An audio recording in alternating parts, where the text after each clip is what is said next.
Mis hermanos, Dios les guarde una vez, Dios les bendiga a los que están aquí con nosotros, a los amigos que nos visitan, a los hermanos que están allí en las redes sociales que verán este directo. Amén. Por providencia del Señor, el hermano Freddy leyó una lectura que coincidió con el mensaje de hoy. Yo sé que Freddy siempre los domingos trae una reflexión de la palabra y siempre me la da los viernes, los jueves, pero ayer me la dio a última hora y lo llamé y dije: Freddy, ¿sabías que de ahí yo voy a predicar? Pero ese milagro está en 4 evangelios, pues yo voy a predicar el de Marcos, tú leíste el de Lucas. Exacto. Pero esos paralelos son muy importantes que lo conozcamos. Amén. Así que Dios es bueno y yo sé que hoy nos va a hablar como siempre nos habla. Así que hablamos nuestros corazones para que la palabra del Señor siga haciendo eso que sabe hacer cada domingo. Amén. Amén. Señor, te doy las gracias, Padre, una vez más por el santo privilegio que tú nos das, mi Dios, de poder estar en tu presencia y poder, Dios mío, ser instrumento para llevar tu palabra a los demás. Señor, te pido que cada uno de nosotros abremos nuestro corazón, Padre, para recibirla con agrado y con amor y con obediencia, Padre, sin importar lo que ella haga en nuestra vida, Padre, porque sabemos que todo lo que tú te des para nosotros es para nuestro bien, Padre. Te pido sabiduría, entendimiento, Padre, y que toda palabra que salga de mi boca, Dios, sea inspirada por ti, y que tú me guíes, Padre, a través de este mensaje, y que cada persona, cada hermano, cada amigo que la escuche, Padre, la escuche, Padre, porque viene de ti y de tu corazón, Padre. Te lo pedimos, Dios, en el nombre de Jesús. Amén y amén. La lectura está en Marcos 6, de Gloria a Jesús. Este milagro, dicho así simplemente, pasaría desapercibido, ¿no? Pero profundizando un poco, es impresionante lo que el Señor hizo aquí y lo que nos quiere enseñar, la cual yo quiero que prestemos atención a lo que el Señor enseña en este grandioso milagro. Amén. El libro de Marcos tiene un texto clave que dice así en Marcos 10:45: porque ni aun el Hijo del Hombre vino para ser servido, sino para servir y para dar su vida en rescate por muchos. Si usted lee el libro de Marcos, usted se va a dar cuenta que el Señor estuvo activamente sirviendo a los demás. Amén. Marcos lo muestra como un siervo fiel, vive Dios. Este evangelio, que omite el nacimiento de Jesús y reporta pocas enseñanzas, exalta más a aquel siervo que sirvió de manera activa a las personas necesitadas. Vive Dios. Este episodio es relatado por los 4 evangelios, como el hermano Freddy leyó en Lucas, también está en Mateo, Juan y Marcos. Pero Marcos da unos detalles que los otros nos dan, por la cual yo me interesé más en explicarlo, porque aquí está la verdadera enseñanza de este gran milagro que el Señor, inspirado por el Espíritu Santo, lo compartió en los 4 evangelios. Amén. Y que los discípulos lo hayan relatado de manera diferente, eso nos da una perspectiva diferente de cómo se ve este milagro. Amén. Ya que se puede entender mejor el mensaje que Dios quiso mostrar tanto a ellos y ahora para nosotros. Un ejemplo: Mateo y Lucas describen el poder de Jesús para suplir necesidades. Juan lo presenta como el pan de vida, como aquel que descendió del cielo para dar vida eterna a todo aquel que en él crea. Pero Marcos lo presenta de una manera diferente, lo presenta de una manera más tierna, más amorosa, bondadosa, compasiva hacia la humanidad. Amén. Entonces, lo que podemos notar de este relato es que en principio este relato beneficia a la multitud, pero la multitud pasa al segundo plano, porque lo que pasa en el primer plano son los apóstoles. Que si te das cuenta, antes de que suceda el milagro, pasa un acontecimiento que si no nos detenemos a estudiarlo, pasa por alto. ¿Amén? Entonces, no podemos perder de vista que los milagros siempre tienen un propósito, un fin. Entonces el Señor utiliza este gran milagro para darnos unas enseñanzas y unos principios a los apóstoles, por la cual ellos posteriormente iban a necesitar. Amén. Entonces, y recordemos también que en ese periodo que los apóstoles tenían con el Señor, estaban siendo adoctrinados, estaban siendo enseñados para luego ellos continuar la obra que Él iba a encomendar. Y que el Espíritu Santo contara este relato en los 4 evangelios, yo creo que es de suma importancia que prestemos atención a lo que el Señor nos quiere mostrar. Amén. Cuando empecé a leerlo me impresionó cómo el Señor es tan sabio que quiso mostrar en este gran milagro su amor, su compasión, su sabiduría y su poder para hacer las cosas. Así que, mis hermanos, los milagros, los prodigios que el Señor hacía, y también los apóstoles, iban con un propósito específico. No era hacer un milagro por hacer. Siempre de cada milagro, de cada prodigio que el Señor hacía, había algo, una enseñanza, había un mensaje que Él quería dar a su pueblo. Amén. Gloria al Señor. Este milagro, como dije anteriormente, no es el centro de la enseñanza del Señor. Es parte del propósito. Por eso el Señor quiso, mediante este gran milagro, dar varias lecciones, principios y fundamentos a los apóstoles para que ellos ya lo pongan en práctica más adelante. En el contexto que sucede este gran milagro, Jesucristo estaba en su más alto nivel de su ministerio. ¿Por qué? Porque ya todo el mundo le conocía, ya era muy popular entre todo el pueblo, por todo lo que venía haciendo él y los discípulos. Por eso, pues, después que el Señor manda a sus discípulos a predicar de 2 en 2 a las zonas aledañas, Él vio que ellos vinieron de esa misión y vio que estaban cansados y lo apartó un poco para hablar con ellos y que ellos le contasen todo lo que habían hecho, ¿no? Por eso que en el 30, del 30 al 33, vamos a mirar el lugar de los hechos y el propósito inicial. El propósito inicial de Jesucristo con los apóstoles era que ellos descansasen y le contasen lo que ellos hicieron en la misión que Él les encomendó. Por eso lo podemos ver un poquito más claro en los paralelos. Por ejemplo, Juan dice que se sentó con sus discípulos cerca de la Pascua de los judíos, o sea, en plena primavera. Lucas lo dice de esta manera, que ellos le contaron todo lo que hicieron al Señor. Mateo da un poquito más de explicación y dice que se fue a un lugar apartado, a un lugar desierto, o sea, un descampado. Y como era primavera, había buen tiempo y se podía aglomerar más personas, ¿no? Y Marcos, como acabamos de leer, dice que el Señor los apartó para que descansen y comieran un poco, porque no habían comido debido a la multitud que se venía a ellos por tantas cosas que venían haciendo. Amén. Quiero que tomemos un poquito este punto y que usted en algún momento se ponga en los pies de los apóstoles y luego en los pies de las multitudes, porque este mensaje va para nosotros, tanto para creyente, para no creyente. Vive el Señor. El apóstol Juan dice que el lugar donde aconteció este milagro fue al lado del mar de Galilea, el de Tiberias, específicamente en el de Tiberias, en la ciudad de Betsaida. Habían 2 Betsaida, por eso la palabra especifica bien las cosas. ¿Para qué? Para que no haya confusión a la hora de que leemos más adelante una profecía, leamos algún texto, podamos identificar bien de qué el Señor está hablando. Entonces, Juan da más detalle, dice que era el lugar de nacimiento de Pedro, Andrés, Natanael y Felipe, o sea que ellos eran conocidos en la zona. Gloria al Señor.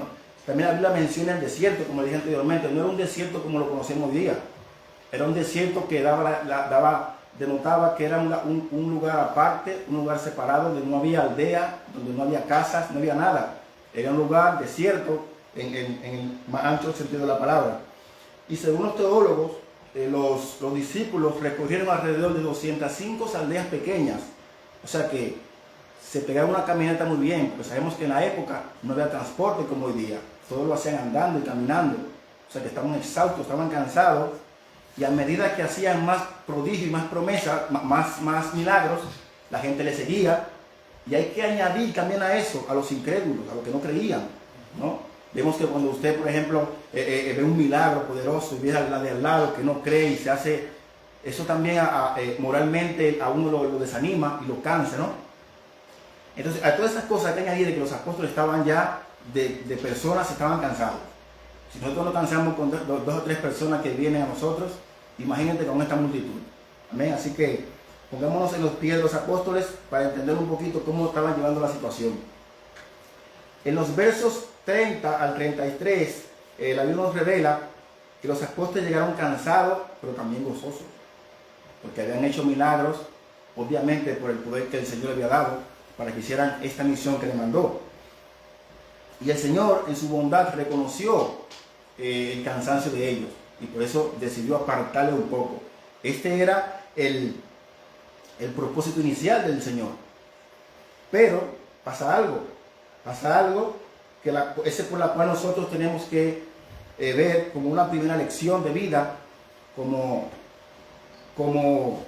siervo del Señor, que sea que sirvamos a tiempo parcial o completo, de que debemos de tener un descanso, debemos de hacer una pausa en las cosas del Señor, debido a que si hacemos las cosas desmedidamente, sin un control, vamos a terminar mal, vamos a terminar haciendo las cosas que a Dios no le agrada.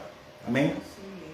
Entonces, es una lección imprescindible para nosotros tomar esto en cuenta. Tenemos que buscar un descanso de tiempo con el Señor, en oración, en búsqueda, en ayuno. ¿Para qué? Para que el Señor nos guíe por el camino que Él nos quiere llevar. Tenemos que hacer un balance. ¿Para qué? Para que las cosas marchen bien y podamos rendir como el Señor quiera que rindamos. Y no querer hacer todas las cosas como si fuésemos Superman, por decirle una palabra, ¿no? Sabemos que el Señor restauró nuestras almas, pero aún nuestro cuerpo está en proceso. Por eso nuestros cuerpos tienen que tomar un descanso, tienen que tomar una pausa y venir ante el Señor en oración, en búsqueda, para que sea Él el que nos dirija qué hacer y qué no hacer. Como predicaba la hermana Mercedes el domingo pasado sobre la guía del Señor en el ministerio, ¿no? Cuando le prohibió al apóstol Pablo de que no fuera a predicar a un sitio hasta que Él nos dijera. Y es así como el Señor quiere guiarnos. No hacer todas las cosas por nuestra propia intuición o iniciativa, sino que sea el Señor a través de su palabra que nos esté guiando para hacer las cosas correctamente. Amén. Hay otro principio también que yo quiero que también tomemos en cuenta, que aparte de tomar un descanso, también tenemos que venir ante el Señor y traer lo que estamos haciendo. Cristo como cabeza de la iglesia tiene que saber lo que estamos haciendo para Él. Que no hagamos las cosas sin dirección, que no hagamos las cosas sin un orden, que no hagamos las cosas sin un patrón para hacer las cosas correctamente, porque quizás estamos haciendo las cosas que quizás en nuestra propia opinión suenan bien, se ven bien, pero a Dios no le agrada. Amén. Así que tomemos en cuenta estos dos puntos, que fue la primera enseñanza que el Señor le mostró a ellos. Primero, hay que tomar descanso. Y segundo, hay que venir a Dios y contarle a Él lo que estamos haciendo. Amén. El cuerpo necesita descanso y tenemos que hacer un balance. No irnos de un extremo ni al otro. Hay personas que hacen muchas actividades y no tienen tiempo para estar sola con Dios, y eso es peligrosísimo. Nosotros hacemos muchas actividades y no dedicamos un tiempo para Dios. ¿Por qué? Porque en la oración, en la búsqueda del Señor, el Señor nos guía y nos habla para indicarnos lo que tenemos que hacer.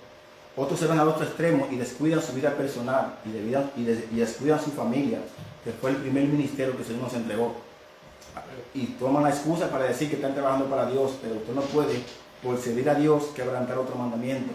Por eso hay que hacer un balance, hay que conocer la palabra de Dios para saber lo que estamos haciendo a Dios le agrade. Porque recordemos que el Señor dijo que vale más la obediencia que el sacrificio. Por más que usted se sacrifique para hacer las cosas de Dios, a eso Dios no le vale. Él prefiere que usted sea obediente. Recuerde que también dijo que la mies es mucha, pero los obreros son pocos. O sea que por más que usted haga, siempre va a haber necesidad, siempre va a haber precariedad, siempre va a haber personas necesitadas. También Él dijo a los apóstoles, a los pobres siempre lo tendréis. Así que siempre va a haber personas necesitadas. Por eso tenemos nosotros limitarnos a donde Dios nos puso, a donde Dios nos está llevando. ¿Para qué? Para que lo hagamos correctamente. Por eso que somos un cuerpo y el cuerpo se ayuda mutuamente. Cada miembro es útil en el cuerpo. El Señor nos compara con un cuerpo, por eso tenemos que nosotros que hacer la parte que nos corresponde a donde Dios nos puso, a donde Dios nos llamó. Y donde Dios nos llamó, no vayamos, porque vamos a meter la pata y vamos a hacer las cosas incorrectamente. Amén.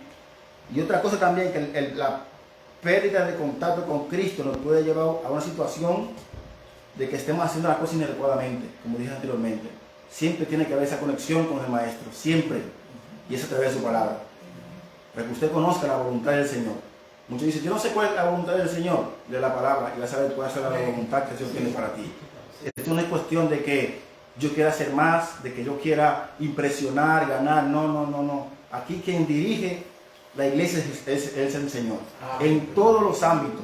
Amén. Como decía el hermano Freddy, Él suple nuestras necesidades en gloria en Cristo Jesús. Por eso nosotros no debemos preocuparnos por las cosas, porque Él es quien nos va a suplir nuestras necesidades y va a proveer los medios para que nosotros llevemos su palabra, pero correctamente como Él lo ha dicho. Amén. Hablando de este punto del cansancio y de venir al Señor, lo que realmente cansa nuestras almas no son las circunstancias de la vida ni los problemas que podamos tener. Lo que realmente cansa el alma del ser humano es cuando desvía su vista de Cristo Jesús, cuando desvía la mirada de aquel que todo lo puede. Amén. Amén. Gloria al Señor. ¿Por qué digo esto? Porque mira lo que dice Isaías 40, del 29 al 31. Dice, Él da fuerza al cansado, multiplica las fuerzas al que no tiene ninguna.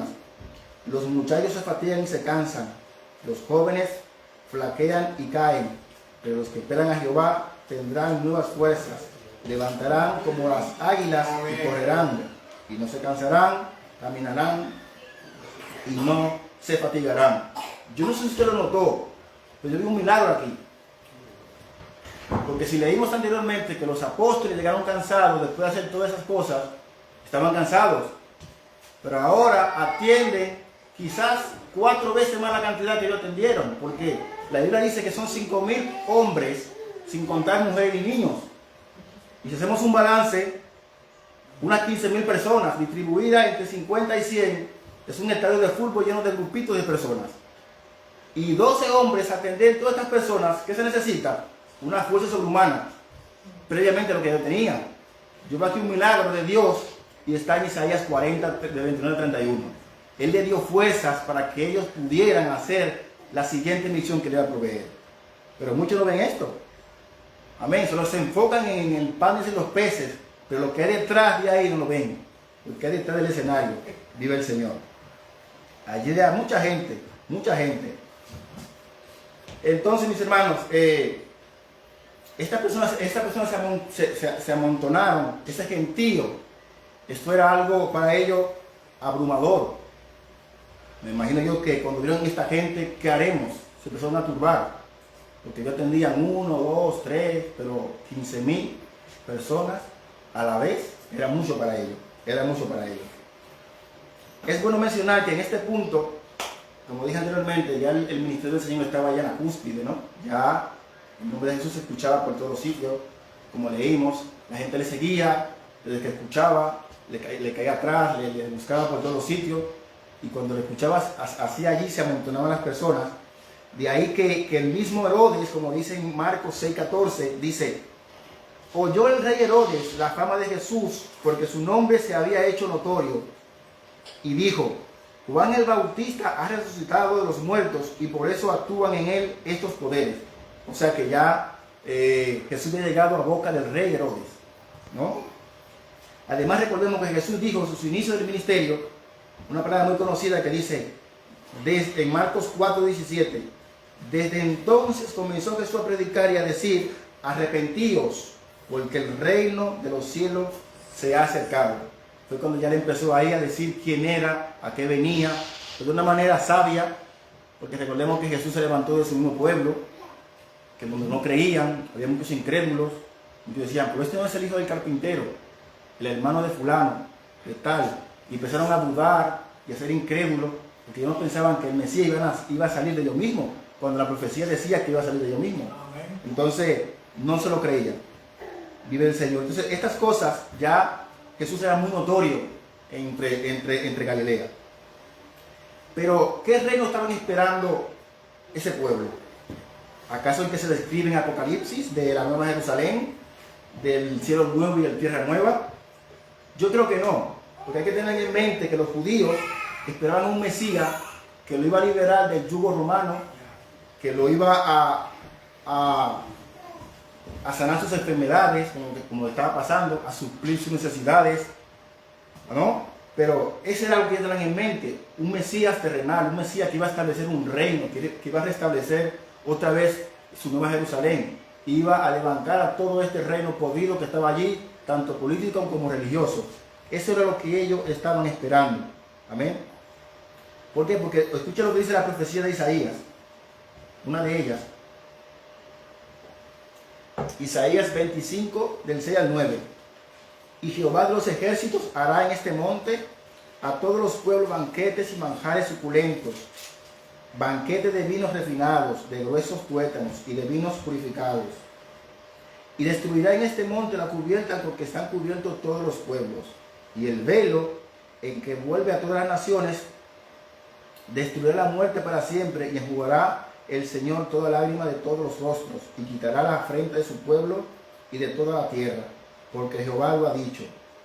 Y dirá en aquel día: he aquí este nuestro Dios, y hemos esperado y nos salvará. Y este Jehová a quien hemos esperado, nos gozaremos y nos alegraremos en su salvación. A ellos les faltó creer que eso no era para ahora. A ellos les faltó creer que eso era para el reino venidero, y no un reino terrenal, sino un reino celestial. Amén. Pero ellos creían nada más en lo que veían de vista, y no creyeron toda la profecía que el profeta Isaías dijo. Amén. Guardemos estos conceptos que le acabo de decir: el cansancio, la multitud aglomerada, la fama de Jesús. Pero usted ve cómo se va construyendo el mensaje del Señor en esto. Dice: lo buscaban por la comida y lo querían hacer rey. Volviendo a las escenas de los discípulos, dirán ellos: al fin tenemos ya un momento de tranquilidad y de paz con nuestro Señor. Ya podemos contarle todo lo que hicimos, podemos experimentar con Él todas aquellas cosas, y nos gozaremos con Él y comeremos, ¿no? Pero la agenda de Dios es muy diferente a las nuestras. Amén. Amén. Y aquí el Señor tenía otra enseñanza para ellos, de que debían de aprender, y eso lo veremos enseguida. Juan dice que muchos veían las señales y lo seguían. Desde todas las ciudades recorrieron las orillas del mar y llegaban primero que ellos. Era grande la multitud. Era grande la multitud. Pero Juan da un detalle muy interesante que los demás no dan, la cual el Señor les reclama por su incredulidad. Es muy triste ver cuando una persona presencia un milagro, o también es partícipe de ese milagro, como luego se vuelve incrédulo y no cree en aquel que hizo el milagro. Como dice las Escrituras, adoraron más a la creación que al Creador. Personas que experimentan una sanidad imposible de curar, personas que reciben un beneficio material casi imposible, donde la mano de Dios ha obrado, y luego ellos se enfocan más en esas cosas materiales que en aquel que la proveyó. Amén.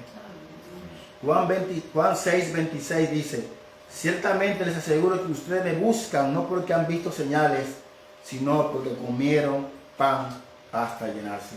Qué triste es escuchar estas palabras salida del Señor a esa multitud, a esa gran multitud que solamente le buscaba por los panes y los peces, y no por lo que estaba haciendo, para que se dieran cuenta que esas cosas que Él hacía era para que ellos entendieran que era aquel Dios que sus antepasados habían profetizado que había de venir.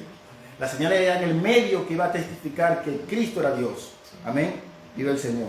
De ahí la importancia del nombre de Betsaida, como leímos anteriormente, y específicamente en el mar de Galilea. ¿Por qué? Porque luego el Señor más adelante dice en Mateo 11:21: ay de ti, Corazín, ay de ti, Betsaida, porque si en Tiro y en Sidón se hubieran hecho los milagros que han sido hechos en vosotros, a tiempo que se hubieran arrepentido, en ceniza y en silicio, haciendo lamentaciones por este pueblo, que al ver esos milagros debían de caer rendidos ante los pies del Señor. Ese era lo que el Señor estaba esperando, que cuando Él hiciera estos milagros, la gente cayera rendida en arrepentimiento y por salvación de sus almas. Ese era el resultado que Jesús estaba esperando de esta ciudad, pero fue todo lo contrario. Por eso le recrimina, le dice: ustedes me buscan por el pan, no por los milagros que le testifican a ustedes que yo soy el que había de venir. En otra parte, en el contexto de la inmoralidad, el también Señor le reclama en Mateo 10, 14, 16, dice, cuando mandó a los discípulos que fueran a predicar, ¿no? Y si alguno no lo recibe ni escucha sus palabras al salir de su casa o de ese pueblo, sacúdase el polvo de los pies, y les aseguro que en el día del juicio el castigo para Sodoma y Gomorra será más tolerable que para este pueblo. Dando a entender de que personas que recibieron el Evangelio, que recibieron el llamamiento cara a cara, no creyeron, mas Sodoma será más tolerable por pecar por voluntariamente a nivel de inmoralidad, ¿no? Entonces, el Señor estaba muy triste en ese sentido, porque la gente estaba mirando los milagros y no podía creer, cómo no podían darse cuenta que Él era aquel que ellos estaban esperando. Pero lo sabio que es nuestro Dios, que viendo esta multitud que lo quería hacer rey, esta multitud que estaba intentando dar un golpe de estado a Herodes, ¿no? ¿Por qué? Porque vimos que no se necesitó internet, ni Facebook, ni ninguna de las redes sociales para que la fama del Señor se expandiera. El boca a boca hizo su trabajo, pero de una manera equivocada. Vieron cómo el Señor hablaba con autoridad, que ni los mismos guardias le podían arrestar. Vimos cómo sanó enfermos, cómo echaba fuera los demonios, cómo suplió sus necesidades en el momento. Era su profeta de la prosperidad, era su milagrero, era su protector. Decía, pues este hombre que nos va a guiar, que nos va a dirigir. Y lo querían hacer rey, y hacer rey a una persona con una multitud, eso simboliza un golpe de estado. Amén. Entonces el Señor preveyó todas esas cosas y apartó a sus discípulos antes de que vieran todas estas manifestaciones y toda esta euforia que tenía esta multitud para hacerlo rey, y se escabulló y se fue a orar solo, dice la palabra. Eso lo dice en Juan 6, 14 y 15. Dice, aquellos hombres entonces, viendo la señal que Jesús hacía, ellos dijeron, este verdaderamente es el profeta que había de venir al mundo. Pero entendiendo Jesús que iban a venir para apoderarse de él y hacerle rey, volvió a retirarse él solo al mundo. Esa era la intención de ellos, pero el Señor sabe todas las cosas, porque el Señor es sabio y sabía lo que ellos querían hacer. Pero el Señor no se detuvo ahí, el Señor continuó en el 34. En el 34 podemos ver que dice, y salió Jesús y vio una gran multitud y tuvo compasión de ellos, porque eran como ovejas que no tenían pastor, y comenzó a enseñarle cosas. Y cuando ya era muy avanzada la hora, sus discípulos se acercaron a él diciendo, el lugar es desierto y la hora es muy avanzada. Despídelos para que vayan a los campos y aldeas de alrededor y compren pan, pues no tienen que comer. Vive el Señor. Solo Marcos hace mención a que no tenían pastor. ¿Por qué? ¿Y por qué? El Salmo 23 dice, el Señor es mi pastor, nada me faltará. En lugares de verdes pastos me hará descansar, junto a aguas de reposo me conduce. Él restaura mi alma, me guía por senderos de justicia, por amor a su nombre. Es lo que el Señor estaba haciendo en este milagro. Estaba pastoreando a esa multitud. Estaba llevando a lugares de delicados pastos. Le estaba dando palabra y estaba restaurando sus almas. Amén. Vive el Señor. Por eso Él cuida de nosotros. ¿Por qué? Porque en la época de Jesús, un pastor significaba una persona que dirigía al pueblo, o era una persona de los líderes políticos. Pero si los líderes espirituales de la nación carecían de vida espiritual, ¿cómo podrían conducir al resto? ¿Cómo puede un ciego guiar a otro ciego? No puede. Y por otro lado estaban los políticos, que estaban en peor condición que los líderes religiosos, en calidad de moral. El rey Herodes, vemos que previamente a esta historia, ahí está la historia cuando él mandó a matar a Juan el Bautista. Sabemos que estaba en una bemberria, en una cena, en una comelona con los altos gobernantes, y tenía bailes exóticos con menores, con niñas, ¿no? Y vemos que estos principales, estos gobernantes y príncipes de Galilea, todos eran hombres corruptos, injustos, esclavos de sus propios deseos y pecados, y eran usurpadores de ese reino, porque ellos no eran dignos de ese reino. Amén. El Señor claramente deja entredicho que estos líderes religiosos y políticos no estaban haciendo un trabajo. no estaban haciendo lo que tenían que hacer. En vez de trabajar a favor de ellos, porque ponían cargas que ni ellos mismos podían llevar y llevaban una vida miserable a estas pobres personas, ¿no? Pero Jesús vio más allá de su necesidad física. Él vio más allá. Él vio sus almas anhelando ser guiados por un buen pastor. Y ese era Jesús. Vive el Señor. ¿Y cuántas personas, mis hermanos, en este mundo moderno están así? Siendo guiados por ciegos, siendo dirigidas por políticos corruptos, que no saben a dónde van. Amén. Y por eso el Señor levanta hombres y mujeres valientes, comprometidos con su palabra, que alimenten a esas almas sedientas de justicia y de consuelo. Por eso, como dijo el apóstol Pablo a Timoteo, que prediquemos la palabra a tiempo y afuera de tiempo. Amén. Porque la persona está hambrienta y sedienta de palabra de Dios. Algo que quiero que noten ustedes, mis hermanos, que luego que el Señor vio el cansancio de los apóstoles, los separa para que descansen, y ve esta multitud hambrienta, sedienta. Él no mira lo que le faltaba físicamente, él miró su interior. Y lo primero que él vio es que le empezó a enseñar cosas. ¿Pero qué cosas le empezó a enseñar? Cosas materiales, como ser millonario, para que compre lo que usted quiera, lo que ellos quieran. Cómo activar los dones, porque eso está muy de moda hoy. Cómo leerse la Biblia en cinco pasos, y un montón de cosas que no tienen nada que ver con el plan de Dios. Amén. Que eso está bien, pero en su justa medida, ¿no? Entonces, dice la palabra que el Señor le empezó a enseñar hasta muy tarde. Y le hablaba del reino, dice uno de los evangelios, del reino. Mientras los discípulos predicaban arrepentimiento, el Señor predicaba de ambas cosas, del reino. Y dice la palabra que lo escucharon hasta tarde. ¿Quién se ha sentido así cuando está escuchando la palabra del Señor, que le está edificando? Se le va la hora, y escuchando la palabra del Señor sin cesar. Esta gente no estaban pensando en comida, pero el Señor primeramente atendió su parte más importante, que es su alma, y luego la parte secundaria, que es la física. Pero cuando estamos con el Señor, no nos da hambre. Cuando estamos con el Señor íntegramente, el Señor suple esa necesidad hasta que Él quiera. Vive el Señor. El Señor le dio una lección también a los discípulos aquí, ¿no? Y a nosotros también. ¿Cómo se debe evangelizar? ¿Cómo se debe abordar a las personas cuando tienen algún problema, alguna necesidad, alguna precariedad?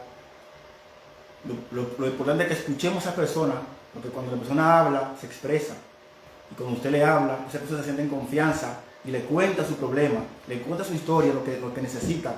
Y usted, por el Espíritu de Dios, va a discernir lo que esa persona necesita. A veces una persona no necesita cosas físicas, sino que le escuchen y que le den una palabra sabia de parte de Dios. Amén. Entonces, eso lo vemos, en los apóstoles, aplicando. Pedro predicando a más de 3.000 y 5.000 personas, dándole palabra de vida. Al cojo de nacimiento, cuando le dijo: de lo que tengo te doy, camina en el nombre de Jesús. Amén. Este hombre necesitaba dinero para comer, o algo para caminar, porque no podía caminar, pero Pedro vio más allá. Amén. Sanó lo más importante, que era su alma. Vive el Señor. Es una tarea principal de un pastor, de un líder, de una persona que esté al frente de la obra del Señor: alimentar al pueblo de Dios con palabra fiel, palabra de verdad, palabra de justicia, ¿no? Por eso mi preocupación como coordinador de esta iglesia es siempre, con la ayuda primero del Señor, luego del pastor y de la hermana Mercedes, es que siempre estemos rodeados de palabra del Señor, que nos expongamos a ella, que siempre estemos en búsqueda de la palabra del Señor y que la practiquemos. Amén. Por eso siempre le pido discernimiento al Señor, para que todas las cosas que yo haga siempre sea para exaltar su nombre y acercarnos más a Él. Vive el Señor. En Mateo 24, 45 al 46 dice: pues ¿quién es, pues, el siervo fiel y prudente, la cual puso su Señor sobre su casa para que les dé el alimento a tiempo? Bienaventurado aquel siervo la cual el Señor, cuando su Señor venga, le halle haciendo así. Gloria al Señor. Yo quiero que el Señor me encuentre haciendo lo que Él me mandó a hacer, no lo que Él me mandó a hacer. Alimentando su pueblo, alimentándome yo. Amén. Haciendo lo que Él nos puso a hacer. Es importante saber el propósito de Dios en nuestras vidas para que hagamos correctamente lo que el Señor nos mandó a hacer. Luego en el 35, gloria al Señor, el Señor le dijo que lo despidieran. Ellos le sugirieron al Señor que lo despidan, pero tomaron una mala decisión en sugerir al Señor porque no tomaron en cuenta que estaban al lado del que todo lo puede, del Dios Todopoderoso. Pero hay que razonar que en términos humanos, ver todas estas personas, dar alimento a esas personas era casi imposible. Primero por las circunstancias, la época, los medios y todas las cosas que había allí, era difícil alimentar todas esas personas, pero ahí es que Dios se glorifica cuando en nuestra razón llega al punto, ahí es que Dios hace su trabajo. Amén. Así que su problema fue actuar con lógica, pero no con fe. Pero yo meditaba en esto, pero ellos hicieron muchos milagros, ellos presenciaron muchos milagros del Señor, cuando convirtió el agua en vino, cuando caminó sobre las aguas, cuando resucitó muertos, y un montón de milagros poderosísimos. ¿Y por qué este no? ¿O acaso este era más difícil que los anteriores? Yo creo que no, Eso es cuando nosotros estamos actuando con la razón. Le decía la hermana Mercedes el jueves en la casa de la hermana Olga que no podemos separar nuestra fe de la razón, ni ambas. Ambas tienen que estar ligadas, pero la fe por encima de nuestra razón. Para que cuando nuestra razón llegue al tope, la fe entre en acción. Amén. Vive el Señor. Y también le quería demostrar a ellos y a nosotros también hoy que la multitud también es nuestra responsabilidad. Que las personas que están allá afuera, sedientas de palabra del Señor, también son nuestra responsabilidad. Amén. Y tenemos que atenderla. Vive el Señor. Y aquí está la gran diferencia. Esa es la multitud que levantó compasión de parte del Señor. Para los apóstoles era una molestia. Aunque ellos no lo dijeron textualmente, pero visto lo visto, para ellos era una molestia, porque estaban interrumpiendo su tiempo de comunión con el Señor. Estaban cansados, necesitaban descansar. Todas esas cosas a ellos les parecía molesto. Pero dice Lucas que el Señor les recibió. O sea, que el Señor aparcó el primer propósito de descansar con ellos y fue a atender a las multitudes. Amén. Pero nosotros no estamos muy lejos de los apóstoles. Cuando tenemos cosas que hacer para nosotros y viene algún hermano o alguna situación, lo vemos como una molestia. Mis hermanos, no debe ser así. Si pensamos con este tipo de pensamiento, el reino nunca va a crecer en nuestras vidas, en nuestro alrededor. Hay que pensar siempre en los demás y más allá. ¿Por qué? Porque ellos pensaron así, pero el Señor no los descartó. El Señor siguió trabajando con ellos. Gloria al Señor. Y quiero que planteemos algo en este punto, porque recientemente comienza un año. Yo le pregunto, ¿usted se ha planteado en este año ser de bendición o ayudar a alguien? De sus bienes, de su tiempo, que otra persona también se beneficie. Razón en eso. A ver si usted está siendo un buen administrador de las cosas que el Señor le está dando en su vida. En el 37 y 38, gloria al Señor, el Señor le manda que déle vosotros de comer y le pregunta cuántos panes tienes. A pesar de que ellos no dudaron en que ellos podían hacer ese milagro, porque yo estoy seguro que si ellos le hubiesen dicho al Señor, danos tú la orden y la hacemos. Cuando Jesús caminó sobre el agua, ellos pensaban que era un fantasma. Y el Señor dijo, no, soy yo. Y Pedro le dijo, pues dime que vaya y yo iré. Y el Señor dijo, ven. Y él caminó unos pasos y luego dudó. Yo estoy seguro que si alguno le dice, Señor, si tú no das la orden, mandamos a que descienda maná. Yo estoy seguro que el Señor le ha hecho, pero ellos no creyeron en eso. Pero el Señor siguió trabajando con ellos, pero ahora le da una función más simple. Amén. Le da para que esparcen la multitud en pequeños grupos, ¿no? Pero aquí también le estaba poniendo a prueba su fe, porque él no dijo lo que iba a hacer, lo que iba a hacer. Amén. Solamente le dio una orden, sepárenlo, pero él no dijo lo que iba a hacer después para alimentar a esta multitud, ¿no? Así que mis hermanos, es otra enseñanza de parte del Señor, de que nosotros somos instrumentos de Él. Él nos utiliza para lo que Él quiera. Amén. Tenemos que ser obedientes y creer a lo que nos está mandando. Amén. Y de hecho de que debemos de considerar que es un enorme privilegio para nosotros de que el Señor nos use en su reino, como decía el hermano Anselmo, que Él nos utilice para su gloria. Amén. Así que Él no necesitaba ayuda de ninguno de ellos, porque ese mismo Jehová, ese Jehová Jireh, que suplió en el desierto por 40 años con maná del cielo, lo podía haber hecho aquí también, sin problema. Pero Él nos dio ese privilegio de ser partícipe de su obra, ¿no? Y ellos no entendieron lo que Jesús les decía, porque estaban pensando en términos humanos, razonaron sin fe. Que vayamos y compremos 200 denarios y le demos de comer. ¿What? ¿Cómo es, Señor? Dice Felipe. 200 denarios que equivalen a 8 meses de trabajo de un jornalero. O sea, él hasta lo calculó y tiró cálculo para ver si salían las cuentas. Pero no es así. No es así como el Señor quiere que cobremos. Y no es pecado que razonemos, mis hermanos. Dios es un Dios de orden y organizado. Pero la fe nunca debe faltar. Porque si estamos, por ejemplo, nosotros estamos orando por un templo y sabemos cómo es el sistema aquí en Holanda, pero por eso no podemos nosotros quedarnos así de la mano cruzada. Ahora nosotros estamos orando en fe que el Señor va a abrir una puerta. ¿Cuánto lo creen? Yo lo creo. Entonces, nuestra razón ahora mismo nos dice que no podemos. Porque donde quiera que llamamos, hermana Jennifer, Mercedes, todo el mundo estamos como vueltos locos por todos los sitios buscando locales y no encontramos. Pero la razón nos dice que no hay nada que hacer, pero la fe nos dice que no, que nosotros le servimos al Dios que todo lo puede. Amén. Vive el Señor. Pero también estaba actuando con un poco de incredulidad, como pasó en el pasado. En el Salmo 78, 19, los israelitas hicieron lo mismo. Salmo 78, 19 dice: y hablaron contra Dios diciendo, ¿podrá poner mesa en el desierto? Dirán ellos, ¿y le podrá dar de comer a todas estas personas? Dudarían. Volvió a manifestarse en ellos el conflicto del realismo y la fe.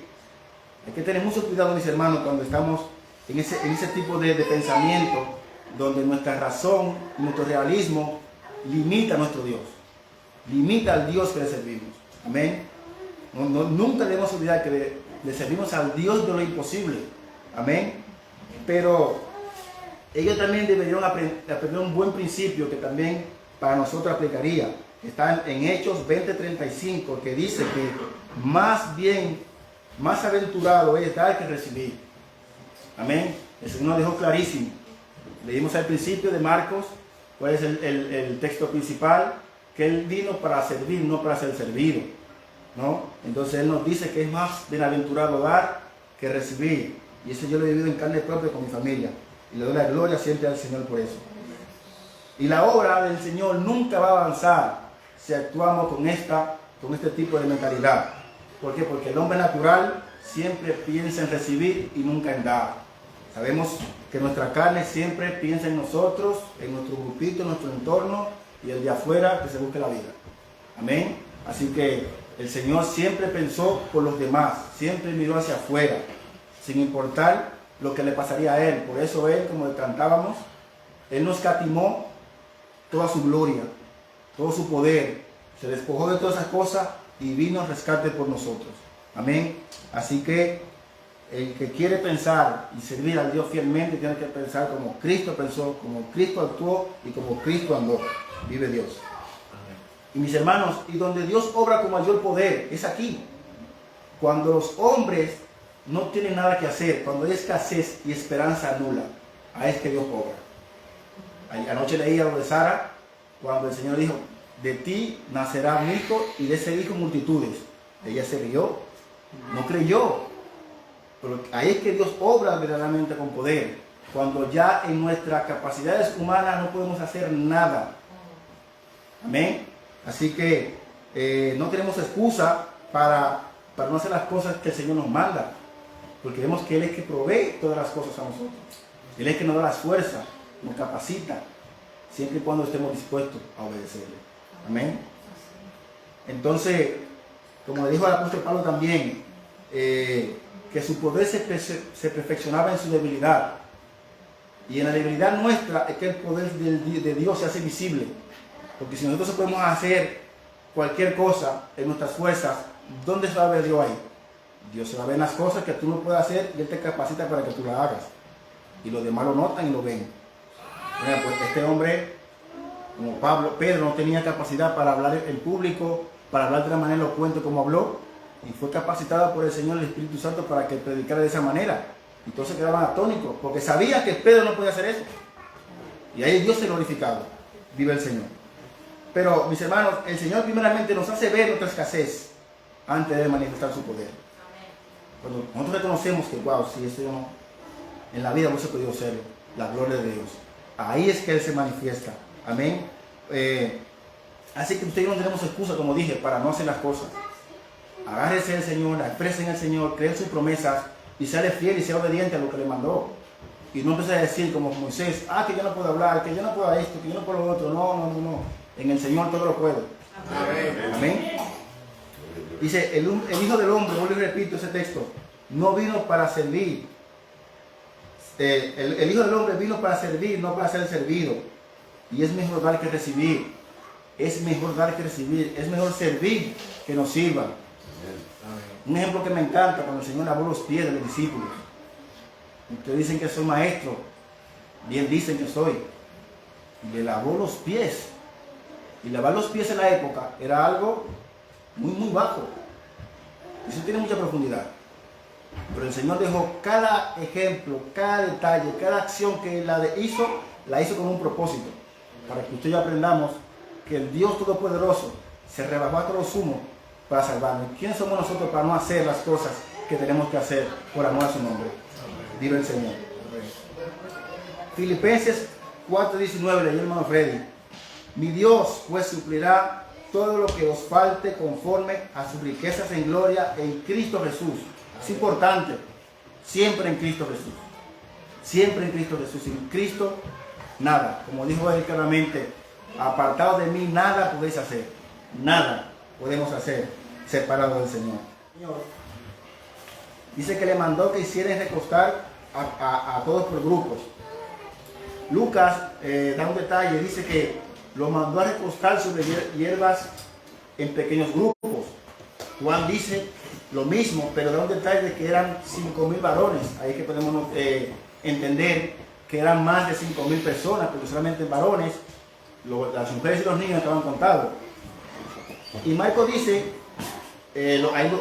Marcos lo aclara, que no se contaron ni las mujeres ni los niños. Amén. Así que fue una gran multitud la que el Señor hizo este milagro. A pesar de que los discípulos no habían estado a la altura del Señor, el Señor le había mandado, sin embargo, por eso no lo desechó, como dije anteriormente, sino que contó con ellos para que hicieran una obra más sencilla, más simple. Y como dije también, puso a prueba su fe porque no sabía lo que iba a hacer, ¿no? Entonces, el Señor aquí estaba preparando a los discípulos. En tanto uno como el otro estaba preparando porque esas mismas situaciones ellos iban a tener. Y tenían que saber cómo reaccionar, cómo lidiar con este tipo de cosas, ¿no? Entonces, no le digas a tu problema qué grande es. Dile a tu problema qué grande es tu Dios. Cuando te encuentres situaciones difíciles, así como los apóstoles, dile a tu problema, no, mi Dios es más grande que tú. Mi situación, mi problema es más grande que tú. Porque yo creo en el Dios que todo lo puede. Y si Él le place quitarme, sanarme o darme, Él lo va a hacer. Y yo lo creo. Y esperar y descansar en Él. Los apóstoles no refunfuñaron para ir a formar los grupos. Ellos fueron y hicieron lo que tenían que hacer. Amén. Entonces el Señor invocó en el 41, levantó los ojos al cielo. Dice que invocó los poderes del cielo para que irrumpiese una vez más y transformase los recursos en cantidades y cantidades suficientes para alimentar a toda la multitud que estaba allí, dando una lección gráfica de dónde venía su poder.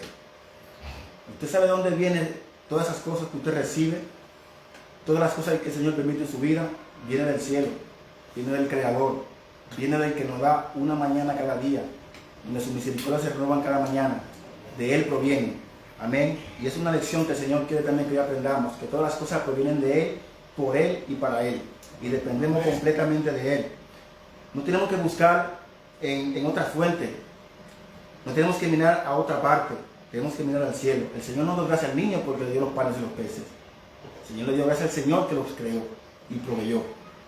Como decía alguien, tu trabajo no es que te da de comer. Dios te da de comer a ti, porque Él te da las fuerzas para que tú trabajes. Amén. Y la salud también. Vive el Señor. Recuerdo el testimonio de una hermana que tenía una necesidad de alimento, ¿no? Y estaba pasando por una situación muy difícil. Y económicamente hablando. Y esta hermana en fe creyó que el Señor iba a proveer. Y el Señor tocó una familia. Y esa familia le proveyó alimento por varios días. Y recuerdo que esa hermana alabó al Señor por haber tocado a esa familia. Amén.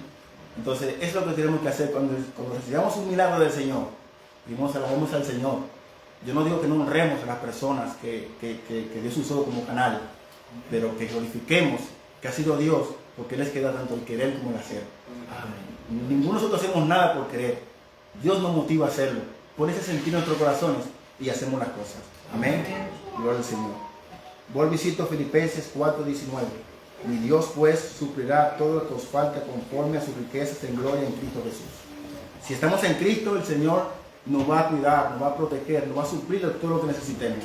Y nos va a dar paciencia para esperarlo tranquilo, porque eso es otra cosa, que la queremos al momento. No, hay que esperar en el tiempo del Señor, porque el Señor sabe el momento perfecto que necesitamos eso que estamos esperando.